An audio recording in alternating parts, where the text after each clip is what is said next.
अवधूत चिंतन श्री गुरुदेव दत्त श्री स्वामी समर्थ मैत्रिणींनो, स्वामी सेवा आणि मी या माझ्या यूट्यूब चॅनलमध्ये आपले स्वागत करते आणि व्हिडिओला सुरुवात करते. उंबरठा म्हणजे मर्यादा. वास्तुशास्त्रात याचे खूप महत्त्व आहे. तर वास्तूनुसार उंबरा किंवा उंबरठा भंगलेला किंवा तुटलेला नसावा, विखुरलेला किंवा यादृच्छिक उंबरठा नसावा. यामुळे वास्तुदोष निर्माण होऊ शकतो. दाराचे चौकट उंबरा बळकट आणि सुंदर असावा. बऱ्याच ठिकाणी उंबरा नसतो, हा एक वास्तुदोष असतो. कोणीही आपल्या घरात शिरकाव करताना आधी उंबऱ्याला पार करूनच घरात यावे अशी मान्यता आहे. म्हणूनच आपल्या घरामध्ये उंबरठा बसवत असतात. पण माझ्या घरामध्ये आम्ही सरकारी क्वार्टरमध्ये राहतो, त्यामुळे आम्हाला जसं क्वार्टर मिळतं आम्ही तशामध्ये ॲडजस्ट करतो. पण मी नेहमी अशी पूजा करते, उंबऱ्याला हळदीचं लेपन लावते आणि पूजा करते. गंतव्य पावडर हे एक स्वामींच्या केंद्रामध्ये पावडर मिळतं आणि त्याच्यामध्ये गोमूत्र, गाईचं शेण, दही, दूध, तूप असे 5 वस्तू मिळून हे पावडर तयार झालेलं आहे. आणि ते पावडर माझ्या हळदीच्या लेपन आणि उंबरठ्याच्या पूजेमध्ये मी त्याचा वापर करते आणि मग त्याच्याने आपल्याला नकारात्मकता. उंबरठा हा एक नुसता शब्द नसून, एक वस्तू नसून, ही आपल्याला पॉझिटिव्ह एनर्जी देणारी एक माहिती आहे. केव्हाही लक्ष्मी ही उंबरठा ओलांडूनच आत येते, तसेच वाईट शक्ती ही उंबरठा ओलांडूनच आत येते. म्हणून आपण उंबरठ्याचं नेहमी पूजन केलं पाहिजे. जेव्हा आपण चौकट बसवतो, चौकट म्हणजेच उंबरठा बसवतो, तेव्हा कशाची असावी, तर लाकडी उंबरठा शुभ मानला जातो. धनप्राप्तीसाठी घराची स्वच्छता करून दररोज उंबऱ्याची पूजा करावी. जे दररोज नियमानं पूजा करत त्याच्या घरात लक्ष्मी कायमस्वरूपी वास्तव्य करते. दिवाळीच्या व्यतिरिक्त काही विशेष प्रसंगी उंबऱ्यावर तुपाचा दिवा लावावा. असे केल्याने घरात लक्ष्मीचं येणं सोपं होतं. एखाद्या खास प्रसंगी घराच्या बाहेर उंबऱ्याच्या जवळ स्वस्तिक बनवावं आणि हळदी कुंकू वाहून निरांजन ओवाळावी. देवाची पूजा केल्यावर उंबऱ्याच्या दोन्ही बाजू सतिया किंवा स्वस्तिक बनवून त्याची पूजा करावी. तर काय करू नये, उंबऱ्यावर नेहमी कधीही पाय ठेवून उभे राहू नये. उंबऱ्यावर कधीही पाय मारू नये. आपल्या पादत्राणांची घाण किंवा पायाची घाण उंबऱ्यावर स्वच्छ करू नये. उंबऱ्यावर उभारून कोणाचेही पाया पडू नये, है ना. उंबऱ्यावर उभारून कोणाच्याही पाहुण्यांचे स्वागत करू नये.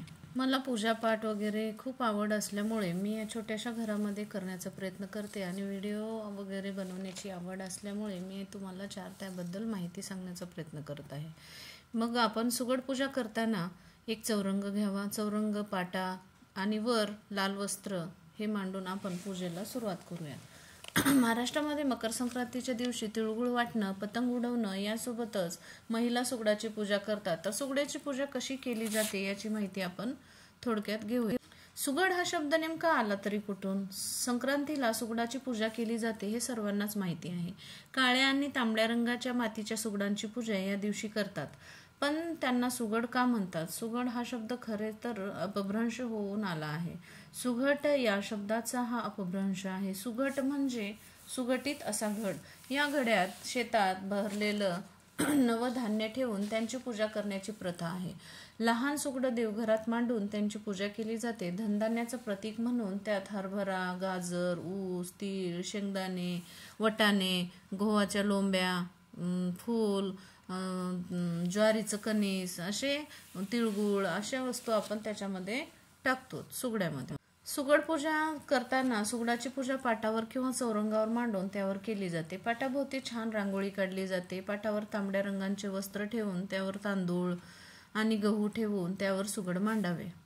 सुगड मांडण्याआधी त्याला हळद कुंकू करून त्यांच्या उभ्या रेषा लावून सजवावे. हरभरा, गाजर, ऊस, तीळ, शेंगदाणे, बोरं, तिळगुळ, हळद, कुंकू, गव्हाच्या लोंब्या हे सर्व साहित्य सुगडात घालावे. काही ठिकाणी विशेषतः कोकणात काळ्या सुगडावर लाल सुगड पालथे ठेवण्याची पद्धत आहे.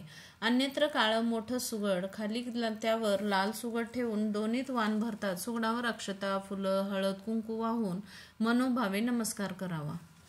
मनोभावे पूजा करून धूप दीप अर्पण करावे. सुगडाला तिळाचे लाडू किंवा हलव्याचा नैवेद्य दाखवावा. काही ठिकाणी हे सुगड महिलांनंतर 5 जणींना वाण देऊन करतात.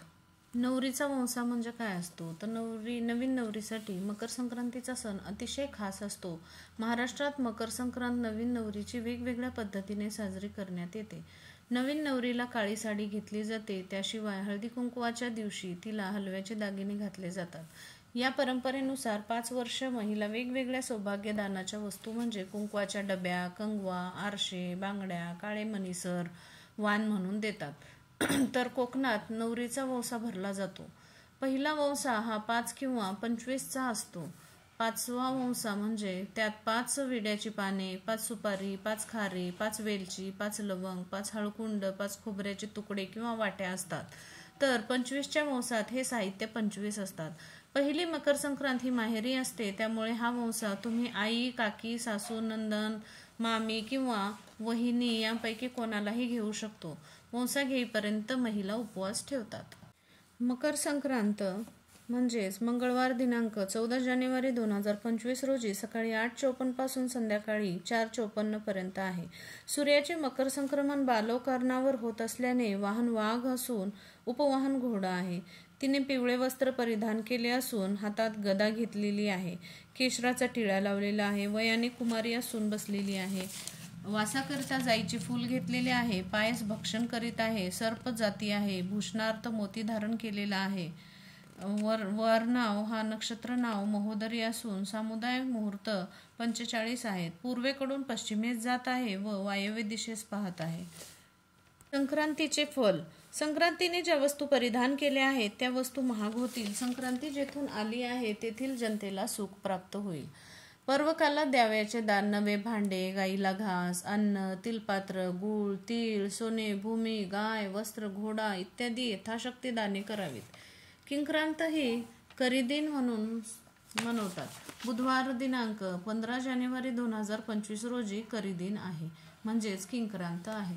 संक्रांतीमध्ये वर्ज्य करण्याची कर्मे कोणती आहेत तर दात घासणे, कठोर बोलणे, वृक्ष गवत तोडणे, गायी म्हशींची धार काढणे व कामविषयक सेवन ही कामे, मांसाहार करू नये ही कामे अत्यंतही न करता आपण पाळावीत. सुगड पूजा करताना माझ्याकडे बघा, मी आता 5 सुगडे घेतलेले आहेत. त्याच्यामध्ये मी हळद कुंकू लावून पूजा केलेली आहे. त्याच्यासमोर मी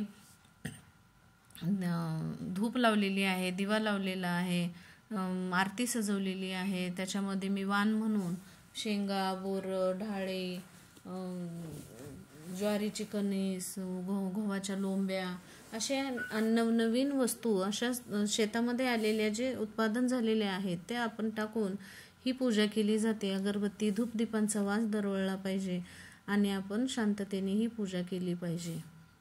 मला शाळेमध्ये लवकर जावं लागतं. 7 वाजता तर आमची स्कूल भरते, त्यामुळे मला खूप लवकर करण्याची सवय आहे. ब्रह्ममुहूर्तामध्येच उठून पूजा विधी करणं, उंबरठा धुणं, घर झाडझूड करणं, पूजापाठ करणं हे आम्हाला करावंच लागतं. धार्मिक विधीनुसार गंगा नदी किंवा जवळ असल्यास इतर कोणत्याही नदीत पवित्र स्नान करा. शक्य नसल्यास घरी गंगाजल पाण्यात मिसळून स्नान करावे. मकर संक्रांतीच्या दिवशी लवकर उठून मंत्रोच्चार करताना सूर्यदेवाला जल अर्पण करावे. देणगी हा महत्त्वाचा भाग आहे. मकर संक्रांतीच्या दिवशी सूर्याची पूजा कशी करावी तर बघा, लोक सूर्योदयापूर्वी उठतात, पवित्र नद्यांमध्ये किंवा त्यांच्या जवळच्या पवित्र जलाशयात धार्मिक स्नान करतात, पारंपरिक भारतीय कपडे परिधान करतात, पूजा करतात आणि सूर्य आणि त्यांच्या कुटुंबियांच्या सुखदायक उष्णतेमध्ये स्नान करतात. मकर संक्रांत हा एक हिंदू सण आहे आणि जो भारत, नेपाळ, बांगलादेशमध्ये साजरा केला जातो. हे उत्तरायण म्हणूनही ओळखले जाते आणि सूर्य यांना ही पूजा समर्पित आहे. म्हणून मकर संक्रांतीच्या दिवशी सूर्यदेवाची प्रार्थना करावी. मकर संक्रांत ही कशी साजरी करावी तर पतंग उडवणे हा शुभ प्रसंग साजरा करण्याचा आणि निसर्गाशी जोडण्याचा, वसंत ऋतूच्या आगमनाने कापणीचा हंगाम साजरा करण्याचा एक मार्ग आहे. पतंग उडवणे हा देखील एक सामाजिक उपक्रम आहे जो लोकांना एकत्र आणतो. विड्याची पानं आणि हे पूजेमध्ये ठेवले जातात. मग विड्याची पाने 5 पाने घ्यायची आणि त्याच्यामध्ये 5-5 सुपाऱ्या भरून हळद, कुंकू, तीळ, गूळ लावून असे विडे तयार करून धाग्याने त्याला गोल लपेटून आपण ते पूजेला ठेवतो आणि अशा 5 बायकांना पण आपण सुवासिनींना ते वाण म्हणून देतो, पाण्याचा विडा देतो. आपापसातील भांडण, हेवे दावे, नात्यात निर्माण होणारी कटुता, तिळगुळाच्या गोडीने नाहीशी करण्याची संधी मकर संक्रांतीचा सण आपणास देतो. सुगड पूजा कशी करावी याची माहिती तर आपण बघितलेली आहे, पण आणखीन थोडीशी माहिती बघूयात. मकर संक्रांतीचा उत्सव हा निसर्गाचा उत्सव. येथून पुढे उत्तरायण सुरू होते. मकर संक्रांतीचे सांस्कृतिक दृष्ट्या आगळे महत्त्व. महिला करतात सुगड पूजन तर बघा, भारतीय संस्कृती परंपरांमध्ये सण, उत्सव, ऋतुवैकल्ये यांना अनन्यसाधारण महत्त्व आहे. इंग्रजी नववर्ष सुरू झाले की पहिला मोठा सण म्हणजे येतो तो म्हणजे मकर संक्रांतीचा. संक्रांतीचा उत्सव हा निसर्गाचा उत्सव मानला जातो. पौष महिन्यात सूर्य मकर राशीत प्रवेश करतो, म्हणून या उत्सवाला मकर संक्रांती असे म्हटले जाते. तर सूर्य आपली पृथ्वीकडील परिभ्रमणाची दिशा बदलतो. तो सहजतेने उत्तरेकडे सरकत जात असतो, म्हणून त्या काळाला उत्तरायण म्हणतात. या उत्सवाचे सांस्कृतिक दृष्ट्या आगळे महत्त्व आहे. आपापसातील भांडणं, हेवे दावे, नात्यात निर्माण होणारी कटुता, तिळगुळाच्या गोडीने नाहीशी करण्याची संधी मकर संक्रांतीचा सण आपणास देतो. मकर संक्रांती म्हटले की प्रथम आठवतात ते तिळगुळ आणि पतंग उडवणे. आपल्याकडे साजऱ्या केल्या जाणाऱ्या सण, उत्सव, ऋतुवैकल्ये यांना धार्मिक महत्त्व आहे.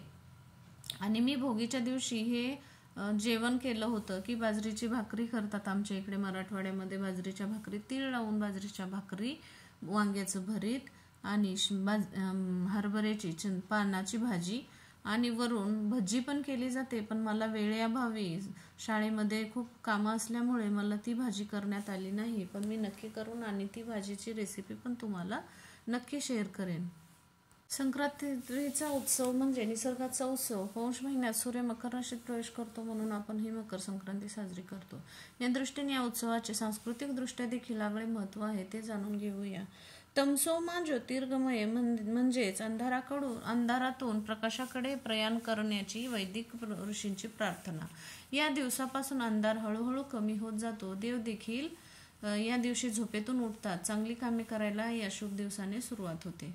धार्मिक हिंदूमध्ये मकर संक्रांतीनंतर मृत्यू यावा असा जप करतात. भीष्म पितामह यांचे ज्वलंत उदाहरण आहे. उत्तरायणात मृत्यूची आकांक्षा म्हणजेच तेजस्वी व प्रकाशमय मरणाचा जप आहे. मकर संक्रांत म्हणजेच प्रकाशाचा अंधारावर विजय. मानवाचे जीवन ही अंधकार व प्रकाश यांनी वेधले आहे. मी त्याच्या जीवनाचे वस्त्र काळ्या पांढऱ्या तंतूंनी विणलेले आहे. संक्रांतीच्या दिवशी माणसानेही संक्रमण करण्याचा शुभ संकल्प करायचा असतो. संक्रांती म्हणजे सम्यक क्रांती. क्रांतीमध्ये परिस्थिती परिवर्तनाची आकांक्षा असते, तर संक्रांतीमध्ये सम्यक परिस्थिती स्थापन करण्याची अभिलाषा असते. हे विचार क्रांतीने शक्य आहे. क्रांतीमध्ये हिंसेला महत्त्व असू शकते, परंतु संक्रांतीमध्ये समजुतीचे साम्राज्य पसरलेले असते. अशाच नवनवीन माहितीसाठी माझा व्हिडिओ आवडल्यास माझ्या चॅनलला सबस्क्राईब करा, लाईक करा, शेअर करा आणि धन्यवाद.